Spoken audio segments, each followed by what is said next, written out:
over here. Fritz and I are over here at Spangler Spring. This is an important spot on the Gettysburg battlefield. You know, Spangler Spring, which is just out in that direction over there.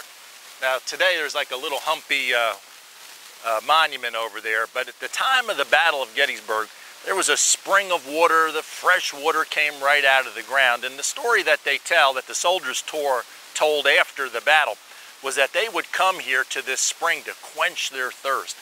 And sometimes it would be dark out here. The soldiers were fighting for hours, but in the darkness, the men north and south would come to Spangler Spring and they'd dip their canteen into that fresh water and try to fill up their canteen. And sometimes they'd see each other.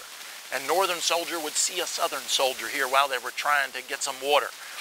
And they'd slowly pull back. They'd say, "Hello, Billy Reb. Hello, Johnny Reb. Hello, Billy Yank." And they'd slowly pull back. Now, water during the Civil War was a real issue. Now, just think about this. It's a hot day out here on the battlefield today, but it was a hot day during the Battle of Gettysburg as well. On the third day of the battle, temperature was 87 degrees, and in Pennsylvania, humidity is sky high, and these men were wearing wool uniforms, wool hats, wool coats, wool pants, and wool vests.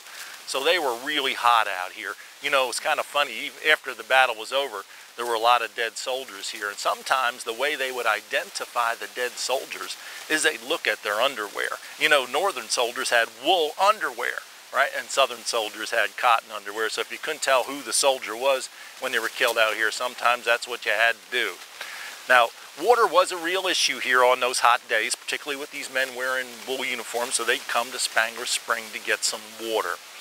Now, most of the soldiers would try to camp out near the creeks and streams during the battle, you know, and of course they would have to water their horses, you know, like Fritz, they needed water. Animals need water. In fact, a horse needs 10 gallons of water every day. 10 gallons of water every day. And there were 60,000 horses here. So all of the creeks and streams would be drunk dry.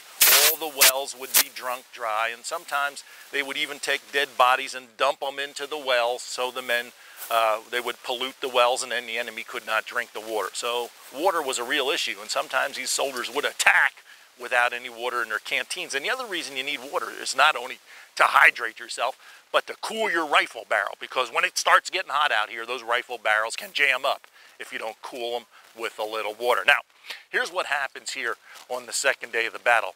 The longest sustained fighting of the whole battle takes place over here on Culps Hill. It starts about 4 o'clock in the afternoon on the afternoon of the second day of this battle and lasts until almost 11 o'clock at night.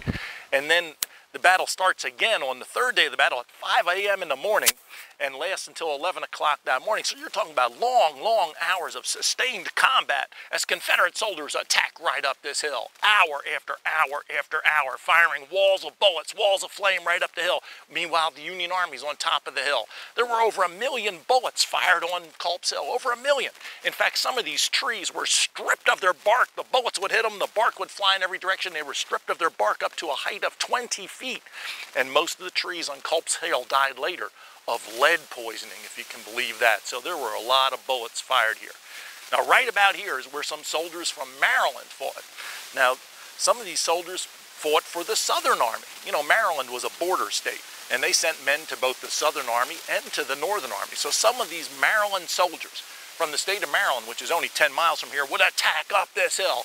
But at the top of the hill, they would fight other soldiers from Maryland who were fighting with the Union Army. So brothers would fight brothers right here on Culps Hill. And of course, sometimes they die on Culps Hill. We say this is a brothers versus brothers war. Sometimes brothers fought brothers.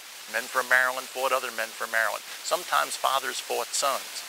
Sometimes nephews fought nephews, or uncles fought uncles. But relatives fought right here, and of course they would kill each other. A civil war is a horrible thing to deal with. Okay.